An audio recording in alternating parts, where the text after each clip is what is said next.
Bonjour à toutes et à tous, c'est Riva Evstifeeva et le podcast Études russes sans Russie. Le podcast est soutenu par l'UXIL, le campus Condorcet et l'Institut indépendant de philosophie.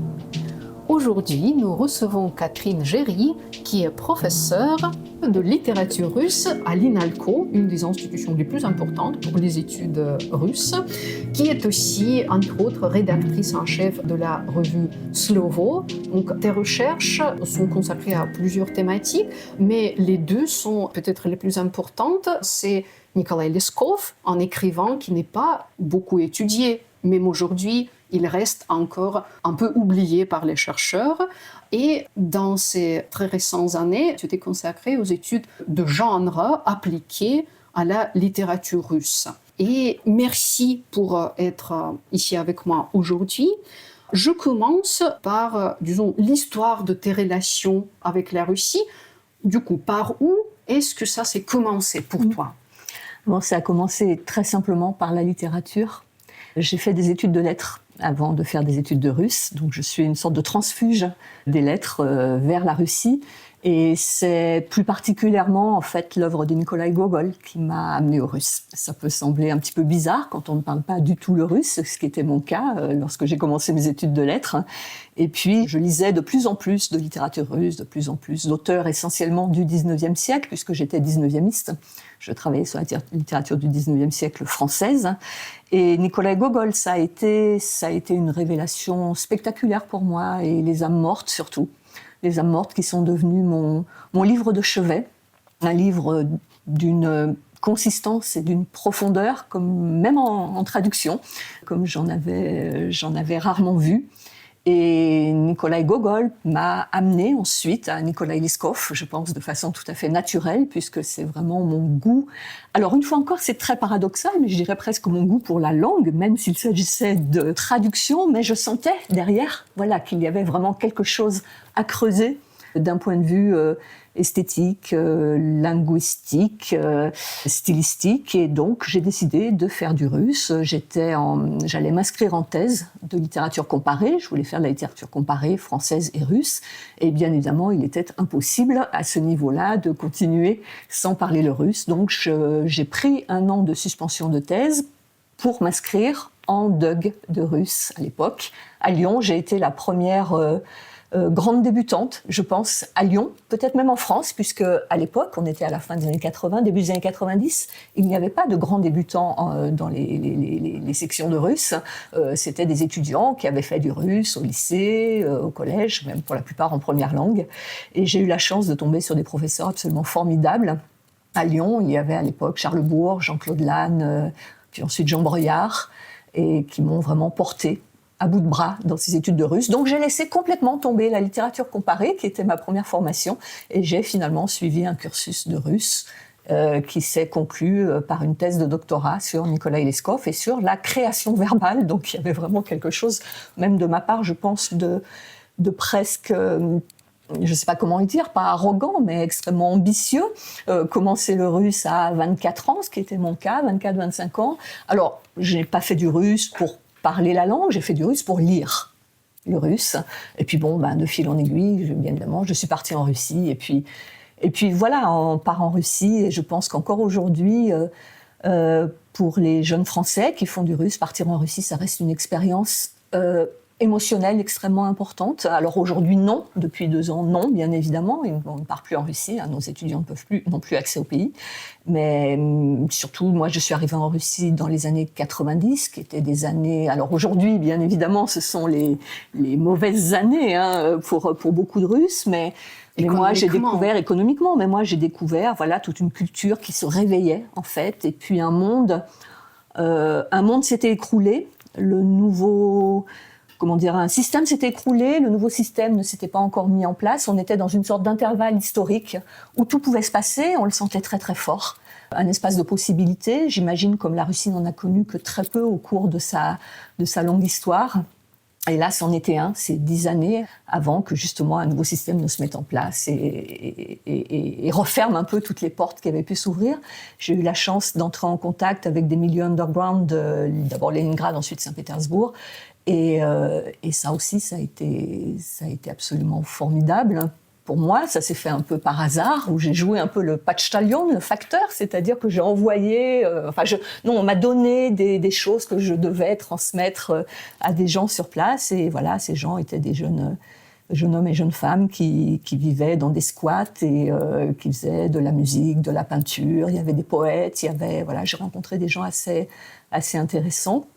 Qu'est-ce que tu transmettais ? Ça pouvait être plusieurs choses. Ça pouvait être, c'était des lettres, c'était du courrier, parce que le système de courrier était quand même très compliqué à l'époque. On n'était pas sûr que tout arrive. Et puis j'ai surtout apporté une invitation pour un jeune peintre justement qui voulait venir en France pour une exposition, et donc c'était une invitation personnelle qu'on m'a demandé de lui transmettre, et c'est comme ça que je suis entrée un peu dans ce milieu. Et puis ensuite, ma qualité de française a fait que j'ai pu assez facilement justement passer d'un milieu à un autre, donc entre les milieux académiques, les milieux underground, c'était passionnant. Il y avait une façon de se réinventer un petit peu aussi quand on était une étudiante française et qu'on arrivait dans ce pays dans les années 1990. Et puis voilà, ensuite j'ai découvert la Publiczka pour faire ma thèse. J'ai passé énormément de temps dans cette bibliothèque et aussi à la maison Pouchkine à Saint-Pétersbourg pour mes recherches sur Leskov. J'ai aimé la vie que j'ai menée là-bas. Je la regrette beaucoup aujourd'hui, mais en revanche aujourd'hui, je n'ai plus aucune envie ni aucun désir d'aller en Russie. Actuellement, je sais que certains de mes collègues continuent à y aller. Moi, je me suis positionnée peut-être de façon un peu radicale, mais j'ai décidé que tant que le régime ne serait pas transformé ou n'aurait pas été renversé ou que sais-je encore, je ne retournerai pas en Russie pour des raisons que tout le monde connaît. C'est pas la peine peut-être qu'on s'étende sur ces raisons-là. On reviendra sur ça, mais si je peux revenir un peu sur les débuts, quelle était l'image de la Russie et des Russes à l'époque où tu as découvert la Russie, et dans ton entourage, qu'est-ce qu'on a pensé de ton choix ? Alors moi, je viens d'un milieu ouvrier, donc où il n'y avait pas de représentation particulière de la Russie. C'était une représentation qu'on avait, c'était l'agence TASS, c'était des images en noir et blanc. C'était un pays en noir et blanc, l'Union soviétique. De toute façon, pour les gens de ma famille, ils ont été extrêmement étonnés d'un seul coup que je me découvre cette sorte de passion, parce que c'est vrai qu'on peut parler de passion. Et pour la Russie, moi, j'en avais une représentation extrêmement littéraire, qui venait entre autres des ouvrages de Théophile Gautier, Le voyage en Russie de Théophile Gautier, celui d'Alexandre Dumas, ces écrivains du 19e siècle qui étaient partis en Russie. La première fois que je suis allée en Russie, j'avais mon voyage en Russie de Théophile Gautier à la main, et je suis partie, en fait, j'ai découvert Pétersbourg, qui s'appelait encore Leningrad, puisqu'on était en 1989, sur les pas de Théophile Gautier. Et ce qui était extraordinaire, c'est que très peu de choses avait changé. Il était très facile de retrouver le 19e siècle, même en 1989, dans la Russie soviétique. Tout simplement, pas de vitrines de magasins, pas de publicité de tous les côtés, très très peu de voitures. J'ai pu me transposer un peu de façon fantasmatique assez facilement dans l'univers qui était décrit par Théophile Gautier dans son voyage en Russie. J'avais fait mon DEA de lettres sur le voyage en Russie de Théophile Gautier. Ma maîtrise sur les âmes mortes de Gogol et de lettres modernes, et mon DEA sur Théophile Gautier. Et je voudrais, en fait, il y a peut-être une chose justement qu'on pourrait peut-être interroger, c'est cette question de la passion, de la fascination. Aujourd'hui, moi je me pose vraiment la question, qu'est-ce qui fait que la Russie provoque chez nous, Français, je dis Français parce que je ne sais pas trop comment ça se passe pour mes collègues russisants des autres pays européens ou occidentaux ou ailleurs dans le monde, mais qu'est-ce que c'est que cette passion française, cette fascination pour la Russie? Qu'est-ce qui fait que pendant si longtemps, finalement, cette fascination nous a presque privés, je dirais même, de distance critique par rapport à l'objet sur lequel nous travaillons?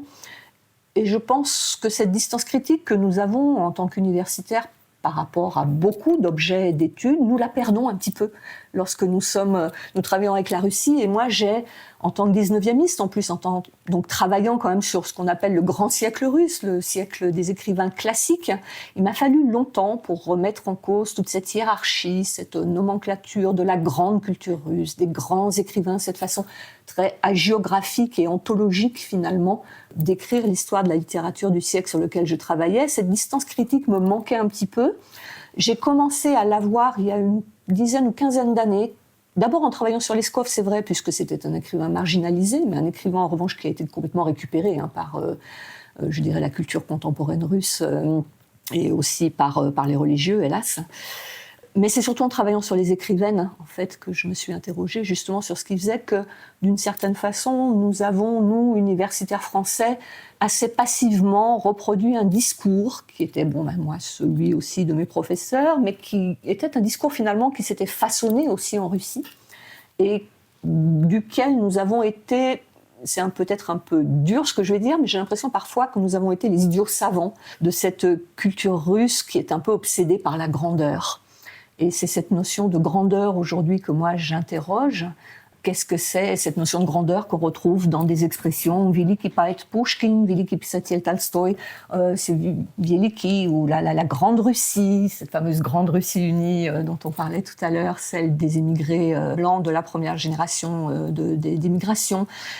Voilà, c'est-à-dire cette obsession de la grandeur qu'on retrouve aujourd'hui aussi dans la politique russe, et qui assimile finalement ces grands écrivains à sa grandeur historique et culturelle.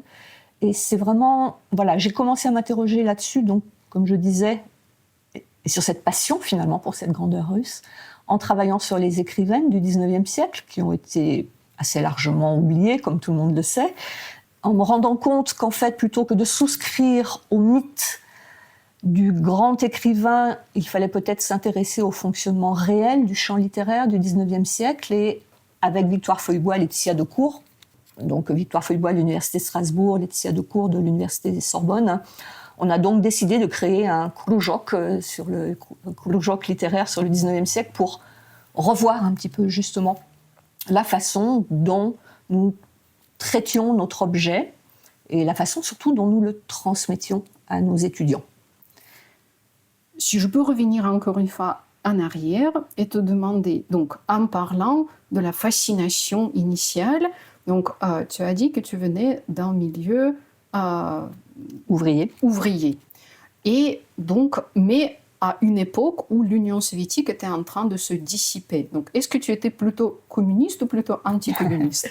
Je crois que je n'étais ni communiste ni anticommuniste. C'est-à-dire que mon rapport à la Russie n'a pas été politisé. Il a été vraiment littéraire dès le départ. Mon père était syndicaliste, mais il était à la CFDT, donc plutôt opposé à la CGT où se trouvaient les communistes, vraiment purs et durs dans son usine. Mon père, je pense, n'était pas anticommuniste, mais il avait une sorte de réticence quand même pour l'Union soviétique assez forte. Il faisait partie quand même de ces gens qui se disaient que un pays totalitaire ne pouvait pas non plus faire le bien du plus grand nombre. Dans ma famille, il n'y a pas de... C'est une famille de gauche, mais pas de sympathie communiste vraiment très affirmée, en tout cas. Donc on peut dire que si tu avais une fascination vers la grandeur, c'était plutôt la grandeur de la Russie du 19e et pas la grandeur soviétique. Tout à fait. La Russie impériale, justement, et c'est ça que j'essaie aussi de questionner aujourd'hui. Cette culture impériale, alors maintenant, on parle beaucoup de langue de domination pour le russe, de culture impériale pour la culture russe, qui vraiment s'enracine, en très grande partie, au 19e siècle. On dénonce aujourd'hui Pouchkine pour ses vues impérialistes, voire colonialistes. On dénonce... devenu très à la mode. On dénonce Dostoïevski pour son néoslavophilisme, sa vision d'une culture russe assimilatrice. Voilà, c'est beaucoup de choses comme ça qu'on discute, mais peut-être qu'il n'aurait pas fallu attendre l'invasion russe en Ukraine pour se poser ce genre de questions. Et surtout, non seulement ne pas attendre ce moment, parce que c'est vrai que, alors je ne vais pas dire la slavistique, mais plutôt la russistique, c'est un peu réveillée. On a l'impression qu'elle s'est réveillée en février 22. C'est un peu bizarre. Pour certains d'entre nous, ça fait longtemps qu'on interrogeait. Moi, je travaillais beaucoup sur l'historiographie, la fabrique des classiques, etc. Donc ça fait longtemps qu'on interrogeait quand même cette fascination pour la grandeur, justement.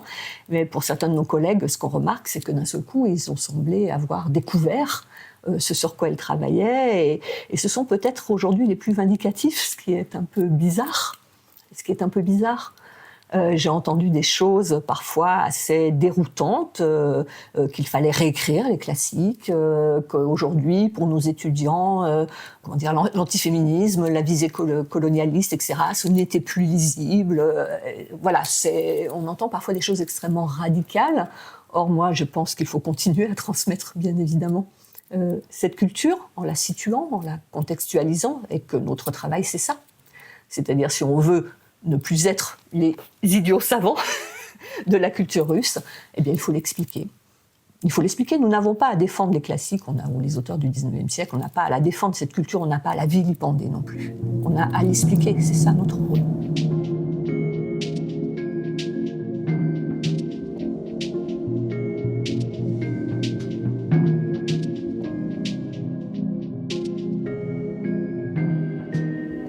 Donc, le 24 février 2022. Comment est-ce que tu as vécu ce jour-là? Comment est-ce que tu as appris la nouveauté? Alors, je me souviens, avec des amis. On était en Lozère, c'était les vacances de février. Et on avait loué une petite maison perdue dans la campagne. Et donc, on n'avait pas d'internet, on n'avait rien. Mais le matin, ce fameux matin-là, on a pris la voiture pour aller faire des courses et on a mis la radio. Et là, on a entendu que la Russie était entrée en Ukraine. Ça a été un choc absolument terrible pour moi. Et en même temps, je me dis, pourquoi un choc quand on masse des centaines de milliers de soldats aux frontières? Ce n'est pas non plus pour jouer aux échecs.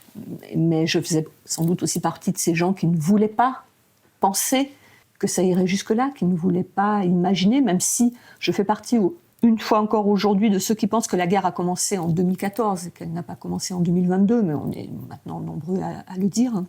Mais quoi qu'il en soit, ça a été un choc. Ça a été un choc, et ce choc aussi, c'est vrai qu'il m'a posé question très personnellement. Pourquoi un choc? Comme si d'un seul coup, on découvrait que le régime poutinien était capable d'envahir l'Ukraine. Comme si d'un seul coup, il y avait quelque chose en même temps. Est-ce qu'on a voulu ne pas voir? Alors je parle de moi, en fait, je dis on, mais c'est plutôt moi, très personnellement, en fait. J'ai espéré jusqu'au bout que ça ne se fasse pas. Et j'ai sans doute pris mes espérances pour une sorte de réalité. Et d'un autre côté, on a peut-être trop rationalisé aussi, c'est-à-dire qu'on s'est dit, mais quel est l'intérêt de Vladimir Poutine d'entrer en Ukraine? Quel est l'intérêt de se mettre à dos l'OTAN, la communauté européenne et la communauté mondiale en grande partie? Quel est son intérêt? Voilà. On peut se demander encore. On peut encore se le demander, mais toujours est-il que ça se passe comme ça aujourd'hui. Quel était son intérêt? C'est une question qui n'est Alors, je ne suis pas politologue, je ne suis pas historienne contemporain, donc je n'essaierai pas de répondre à ce. Non, c'est juste pour dire que cette question, elle attend encore une bonne réponse. En réalité, ce n'est pas du tout évident, même pas maintenant. Même après 2 ans, on se demande, mais pourquoi elle a fait ça? Quel était réellement son plan d'une action aussi, d'une telle action? Et quels étaient les premiers changements pour toi dans ton milieu de travail après le 24 février? Alors, j'étais en délégation au CNRS jusqu'à la rentrée 2023, de septembre 2023. Donc moi, je n'ai pas eu de contact direct avec mes groupes d'étudiants, comme la plupart de mes collègues. Je n'ai pas été face à cet auditoire avec lequel il a fallu débattre, avec lequel il a fallu discuter. Ça n'a pas été mon cas, donc en fait, les répercussions directes avec les étudiants, je ne les ai pas connues. Je les ai connues avec mes doctorants, mais j'ai un groupe de doctorants qui, pour la plupart d'entre eux, très rapidement ont pris position, de façon extrêmement claire contre la guerre. Donc, il n'y a pas eu de discussion ou de débat. Bien évidemment, avec les doctorants, le gros problème a été celle du terrain. Puisque, une fois encore, ça c'est des choses maintenant qui sont très largement connues, mais il a fallu bien évidemment annuler des terrains, il a fallu, pour certains d'entre eux, revoir un petit peu les sujets, les problématiques, pour pouvoir traiter justement ces choses-là de l'extérieur. Je pense par exemple à Antoine Nicole, qui finalement a changé de sujet de doctorat et qui travaille maintenant sur les écrivains émigrés après février 22 et qui donc peut mener ses recherches à l'extérieur de la Russie. Alors en littérature, sans doute que nous sommes moins touchés, surtout pour les 19e. Moi, je me rends compte, par exemple, en ce moment, je suis en train de finir mon livre sur l'archipel noir des écrivaines russes et j'ai pu avoir, il y a énormément de choses en ligne, donc j'ai pu avoir accès à énormément de documentation énormément des grosses revues du 19e siècle. Je dirais 90% à peu près du matériau est disponible en ligne. Donc, pour nous, c'est moins important, je pense. Pour les littéraires et pour ceux qui travaillent sur le 19e siècle, le problème se situe ailleurs.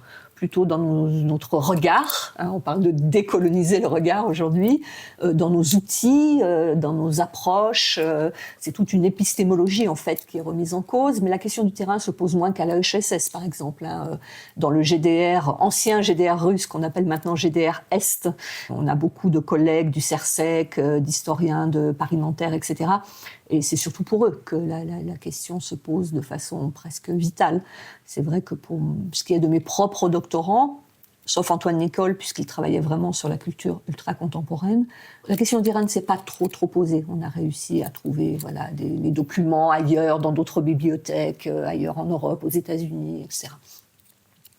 Et quand tu dis donc là le besoin urgent de décoloniser, ou de continuer à décoloniser son regard, quels sont pour toi, dans ce chemin qui n'est pas facile du tout, les sources d'inspiration? Est-ce qu'il y a déjà des modèles? Est-ce qu'il y a des personnalités, par exemple, que tu peux dire, OK, là c'est un bon exemple, là on peut faire comme ça, effectivement, ou tu dois inventer vraiment à partir de zéro? Alors, moi, cette question de décoloniser le regard, ce n'est pas vraiment mon vocabulaire. C'est un vocabulaire, qu'on entend, un lexique qui est beaucoup employé, et surtout par les jeunes générations, qui sont très influencées par les études postcoloniales et décoloniales, ce qui n'est pas forcément mon cas. Moi, mon modèle a été les études de genre qui m'ont aidé, justement, on va dire, à décentrer. Je préfère décentrer mon regard que le décoloniser. Le terme de décoloniser est politiquement un petit peu trop lourd pour moi, justement. Donc, le décentrement du regard, je le fais avec des outils que j'utilise déjà depuis longtemps. Et entre autres, beaucoup avec mes collègues anglo-saxons. Anglo-saxonnes, ce sont surtout des femmes donc, qui travaillent sur un autre 19e siècle, qui serait justement un 19e siècle féminin, depuis la fin des années 90. Donc il y a déjà des choses, des outils qui sont prêts. Ensuite, je me base beaucoup sur ma propre expérience et sur mes propres ressources. Ça fait 25 ans que j'enseigne la littérature russe. Chaque année, je revois en fonction aussi du contexte sociopolitique, du contexte culturel très mouvant. Je revois ma façon d'appréhender cette culture et cette littérature et de la transmettre. Donc, on parlait tout à l'heure de fascination, de passion. Tout ça, ça a à voir avec l'intime, ça a à voir avec soi. Donc, je travaille beaucoup avec mes propres interrogations, finalement. Et ensuite, je pioche mes outils un peu à droite, à gauche, mais je pourrais pas dire, tel livre ou tel auteur, tel collègue, etc., m'a vraiment servi d'inspiration. C'est pas le cas. Et ça se fait beaucoup collectivement aussi. C'est-à-dire que ça se fait beaucoup dans le cadre de la réflexion, justement, de notre colloque littéraire. On a beaucoup parlé avec Victoire Feuillebois, par exemple, qui est aussi très engagée. Et avec les doctorants, ils sont vraiment en ce moment à l'avant-garde de cette réflexion épistémologique, et on s'en est rendu compte, par exemple, lors des dernières doctorales à Bordeaux, qui s'appelait « Repenser les études russes ». Nos doctorants russisants ont répondu en masse à cet appel. C'était d'un très très bon niveau. Ils ont montré justement qu'ils réfléchissaient à toutes ces questions, qu'ils nous travaillent beaucoup. Ils ont un degré de conscience, je trouve, et d'implication qui est remarquable. Et donc, c'est aussi en discutant avec eux que des choses se mettent en place. De toute façon, moi, j'ai toujours été dans mon enseignement, j'ai toujours essayé d'être extrêmement attentive à ce que les étudiants pouvaient aussi m'apporter. Leur regard aussi, leurs questions, leurs interrogations, et même parfois leurs blocages. Entre autres, nos étudiants russes. C'est vrai qu'on a beaucoup d'étudiants d'origine russe. Alors, moins depuis 2 ans, bien évidemment, et ces étudiants-là, ils sont nés sous Poutine, ils n'ont connu que ça. Ils arrivent avec un discours un peu figé sur certaines choses, et ils ont du mal sur mes cours, par exemple, dans mon cours de 2e année de licence sur le 19e siècle, j'ai parfois des réflexions de mes étudiants russes me disant « Mais enfin, pourquoi est-ce que vous nous parlez de Karolina Pavlova et vous restez pas plus longtemps sur Dostoïevski ou sur Pouchkine ?» Voilà, les étudiants français ne font que très peu ce genre de réflexion. Les étudiants russes, un petit peu plus souvent. Ils sont parfois un petit peu... Je pense que pour eux, je suis une abominable déconstructionniste, sans doute, mais je ne déconstruis pas sans reconstruire. Mon cours est une reconstruction. Mes cours ne sont pas, je ne les envisage pas comme des déconstructions, mais bien comme des reconstructions du champ de la littérature russe du 19e siècle. Alors, quand je parle du 19e siècle, j'ai un très long 19e siècle, moi, qui commence à la fin du 18e et qui se termine aux alentours de la Révolution, des révolutions de 1917.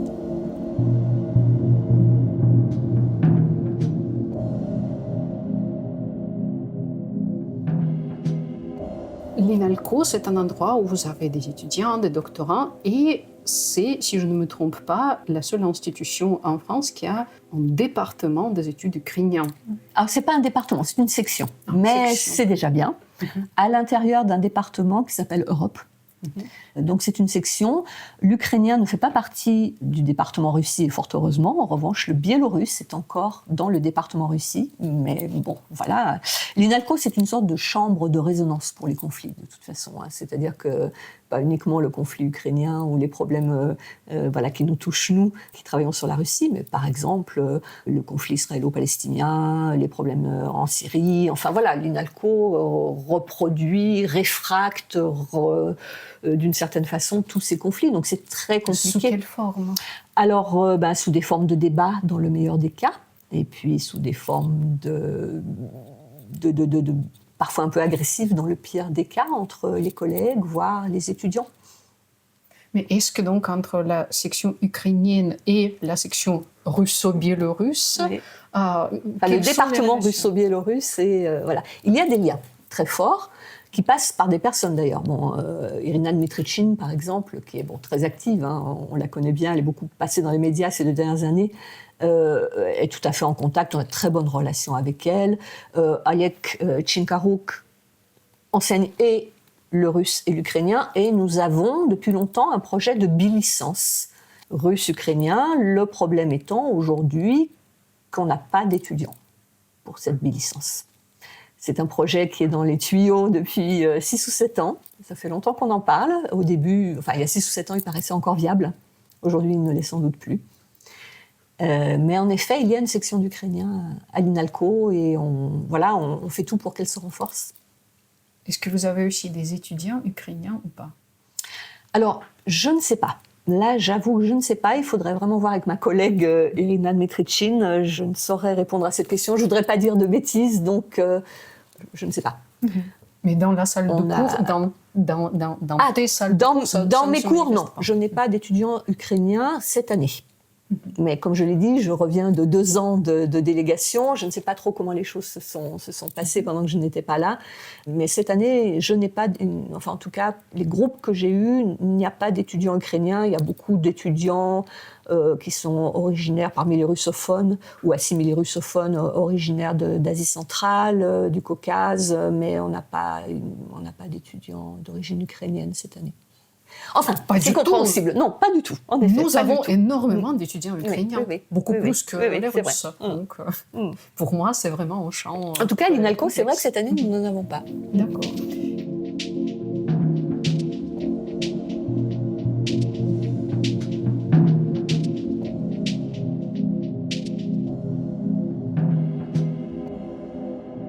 Vos étudiants qui étudient le russe et qui ne peuvent pas partir en Russie, où est-ce que vous les envoyez, si vous les envoyez quelque part? Alors, on a essayé de garder justement la possibilité pour nos étudiants de faire justement un demi-semestre au cours de leur licence dans un pays où il est possible d'avoir des cours en russe ou de rencontrer des russophones.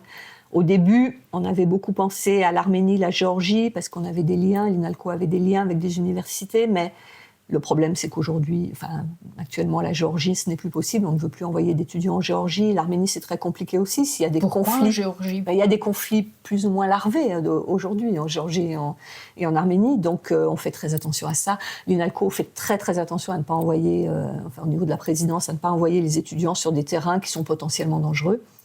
Je dis potentiellement, mais c'est vrai qu'il y a des conflits plus ou moins ouverts en ce moment dans le Caucase. On les envoie beaucoup dans les pays baltes, bien évidemment, mais je pense que nous ne sommes pas les seuls à les envoyer là-bas. Sinon, voilà, on fait comme on peut.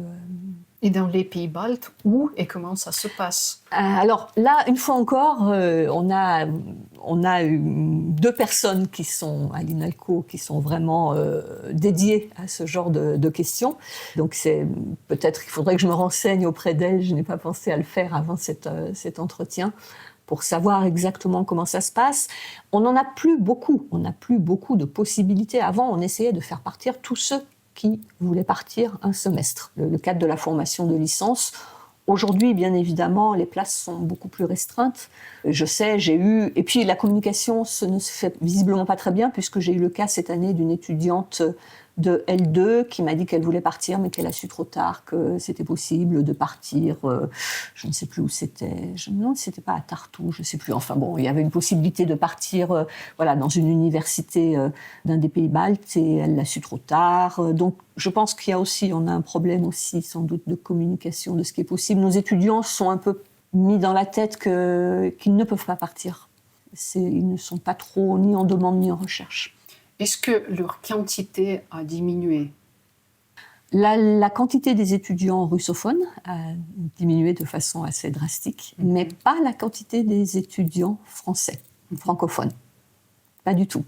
Et je me souviens toujours d'une réflexion qu'avait fait Charles Bourg, qui disait « c'est lorsque les relations entre la France et la Russie sont au pire qu'on a le plus d'étudiants qui veulent apprendre le russe ».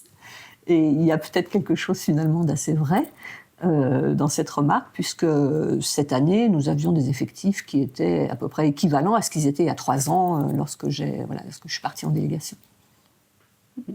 Ce n'est pas le cas partout. Ce n'est sans doute pas le cas partout, mais c'est intéressant. Ouais.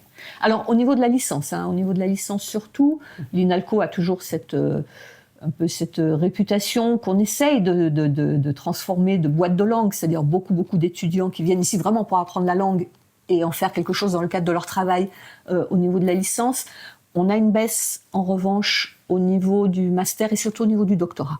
C'est-à-dire que pour les inscriptions en doctorat cette année, pour faire un doctorat dans des études russes, on a eu très peu de demandes. Et comment ça s'explique? Je ne sais pas encore. C'est vraiment très neuf. Mais voilà, très peu. Je l'ai vu au contrat doctoral, donc on avait surtout l'INALCO, on a présenté 30 personnes pour le contrat doctoral et il n'y avait que 2 russisants. D'accord. Ce qui est un tout petit ratio par rapport à ce qu'on a d'habitude. Et dans ton enseignement, surtout en licence et en master, mais ce qui m'intéresse le plus, c'est la licence. Donc, est-ce qu'avant, tu essayais de transmettre la passion envers la littérature russe? Est-ce que tu essaies de le faire encore? Je pense que oui. Je pense que oui. Alors, je ne m'en rends pas toujours forcément compte, mais les retours de mes étudiants me le montrent. C'est-à-dire que cette année, comme les années précédentes, on m'a remercié pour la passion que je mettais à enseigner. Alors, est-ce que c'est la passion à enseigner ou la passion à enseigner la littérature russe? Sans doute les deux. Je suis quelqu'un sans doute, au fond de moi-même, absolument passionné, puis je n'envisage pas de toute façon de transmettre une littérature, une culture, une langue sans être habité par un minimum d'intérêt, voire de passion. Je n'ai pas perdu de toute façon mon immense intérêt pour la littérature russe, ça c'est certain. Le fait que j'essaie sans doute maintenant de la transmettre un peu autrement, depuis déjà plusieurs années d'ailleurs, je dirais que ça ravive ma passion, parce que ça me donne de nouveaux objectifs, de nouveaux défis à relever, avec aussi un nouveau public et dans une nouvelle conjoncture culturelle. Et j'essaie d'être le plus mesuré, tout en étant passionné, mais le plus mesuré possible dans la façon dont on aborde justement ces questions extrêmement délicates, justement, par exemple de colonialisme. J'ai beaucoup introduit la question orientale dans mes cours de 2e année. Je trouve que c'est extrêmement important de voir cet orientalisme russe. Alors, justement, ici, en prenant la définition d'Edouard Saïd, une construction faite par des intellectuels, quels sont les Orients russes et comment l'orientalisme russe s'est construit dans la littérature au XIXe siècle. C'est une question que je trouve absolument passionnante, justement, et captivante. Et je vois bien que mes étudiants sont captivés aussi par ces questions-là. Et ta lecture donc, de tes 2 auteurs qui ont fait partie de ta carrière, qui ont constitué des tournants dans ta carrière de lettré, Gogol et Leskov. Est-ce que depuis le 24 février, ton égard ou ta passion ont changé? Non. Non. Étant donné que, aussi bien en ce qui concerne Gogol que Leskov, je suis finalement adepte des travaux des formalistes russes, ça m'a, je pense, aussi d'une certaine façon protégée, justement, de certaines choses. Je ne sais pas trop comment l'expliquer, mais j'aborde vraiment sous l'angle de la poétique. Donc Gogol, ces œuvres-là. seulement... Donc pour moi, Nikolai Gogol, je travaille beaucoup sur le grotesque, je travaille beaucoup sur le baroque, je travaille beaucoup sur le fait que l'œuvre est totalement ouverte. Pour moi, Nikolai Gogol est une œuvre qui ouvre à tellement d'interprétations, parfois contradictoires d'ailleurs. Je l'aborde vraiment par ce biais-là.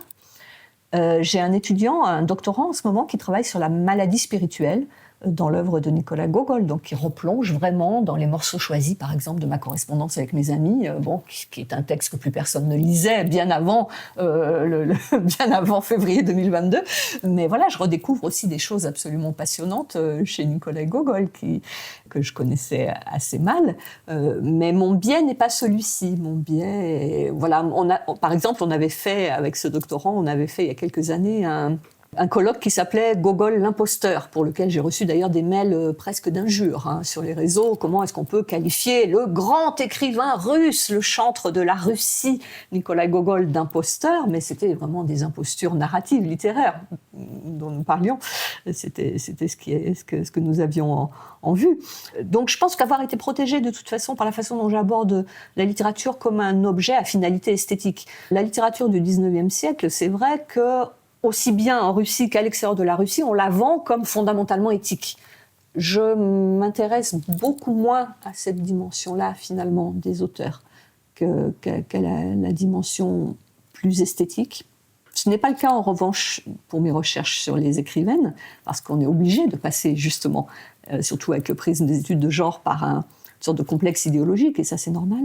Mais j'évite de le faire avec les entre guillemets, les classiques, les écrivains consacrés. Voilà. Alors, peut-être que c'est une façon de désenchanter un petit peu la littérature russe, je ne sais pas si on le prend par le pire, que de dévoiler les mécanismes de fabrication, justement, du mythe, de l'écrivain génial, du génie littéraire, de ces choses-là. Mais ça me semble assez sain, quand même, en ce moment, de procéder de cette façon. Mais par contre, Gogol aujourd'hui... Il est tout aussi intéressant qu'il y a 10 ans. Pourquoi le serait-il moins ? Mais aujourd'hui, comment tu le classes? C'est un écrivain russe ou ukrainien? Alors, moi, je ne le classe pas. J'essaye de ne pas le classer. Lui, de toute façon, à partir d'un certain moment, dans sa vie, dans sa carrière, s'est vraiment positionné comme un prophète de la Russie, qui je suis pour le ramener à l'Ukraine, et en même temps qui je suis pour en faire un écrivain russe à 100%. Ça, c'est les usages politiques de la littérature. Alors, les usages politiques, on peut en parler. Moi, je ne me positionne pas, en revanche. J'ai eu le même problème en écrivant mon livre avec Marko Vavtchok.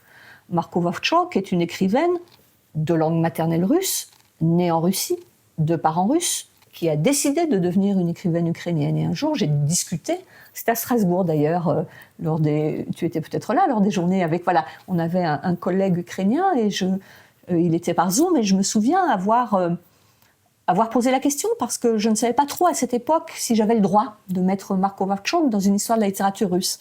Alors ce droit, je l'ai pris en assortissant l'entrée de mon archipel sur Vavtchok de toute une série de précautions. Mais lorsque j'ai posé à ce collègue la question, est-ce que Marko Vavtchok est une écrivaine russe ou ukrainienne, il m'a répondu d'une façon un petit peu raide et que je trouve assez courte. Il suffit de la lire pour le savoir. Et justement, moi, plus je la lis, et moins je sais. Parce que d'un côté, elle a promu cette culture ukrainienne, elle a adopté la langue, c'est une ukrainienne d'adoption. D'un autre côté, elle a aussi toute une œuvre en russe qu'on ne peut pas mettre de côté. Et puis, on est de toute façon dans un empire. Et l'empire prend en compte ses diverses composantes. Je travaille sur le 19e siècle, je ne travaille pas sur la Russie actuelle. Aujourd'hui, la question ne se poserait sans doute pas, mais pour Marko Vavtchok, en effet, elle se pose et elle continue à se poser. Et je ne veux pas avoir d'opinion trop tranchée. Et justement, cette entrée sur Vavtchok, je l'ai fait avec pro et contra. Marko Vavtchok peut-elle entrer dans un archipel des écrivaines russes. Pro, contra. J'ai pris toute une série d'arguments et je les ai renversés à chaque fois. Et au bout du compte, j'ai décidé de la faire entrer, mais avec, comme je disais, en assortissant justement son entrée dans cet archipel de toute une série de précautions. Est-ce que donc les études russes sans Russie en France ont quelque futur? Oui, parce qu'elles ne vont pas rester sans Russie non plus pendant des siècles et des siècles, pendant quelques années sans doute. Je continue à avoir un peu confiance quand même dans les Russes, en espérant qu'un jour, ils renverseront peut-être ce régime ou pas. Peut-être que je suis un petit peu optimiste, je ne sais pas. Mais quoi qu'il en soit, oui, elles vont continuer. Moi, je suis un peu l'exemple, me semble-t-il, de quelqu'un qui est venu aux Russes sans la Russie, uniquement avec les livres. Et les livres, ils circulent. La culture circule. On ne peut pas empêcher la culture de circuler. Et puis on a Internet aujourd'hui, qui nous permet de conserver des liens avec certains de nos collègues. Alors on fait attention, on n'a plus de liens avec les institutions, on ne veut pas les mettre en danger, mais les rapports ne sont pas rompus. Et les discussions, les débats ne sont pas rompus.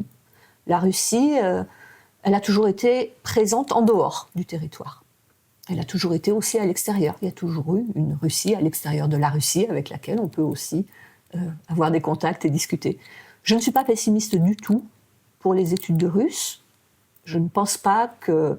Et puis, qu'est-ce que ça voudrait dire ? Ça voudrait dire qu'il y a des tas de pays dans le monde où c'est très compliqué. Et à l'INALCO, on arrête...